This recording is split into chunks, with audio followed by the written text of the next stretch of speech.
আমাদের ভাগ্নে একটা কাজের ফাঁকে বৃষ্টির মতো কাজের উদ্দেশ্যে বেরোইছে, কিন্তু কাজ না পাওয়ার কারণে আবার এখানে কিছু পানি নৌকা পাচ্ছে না পার হওয়ার জন্য।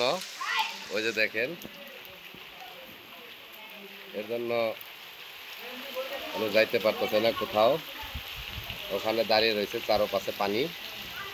দেখেন মাথার উপরে ছাতা।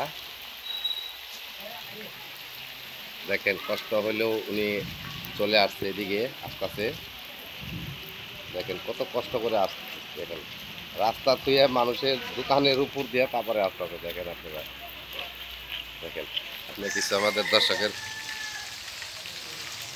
দর্শকের উদ্দেশ্যে কিছু বলেন। আমাদের দর্শকের উদ্দেশ্যে কিছু বলেন। ওই যে দেখেন কিস্তির জ্বালা বড় জ্বালা, মানুষ দেখেন বৃষ্টির মতো কিস্তি উঠাবেন হয়েছে। ওই দেখেন।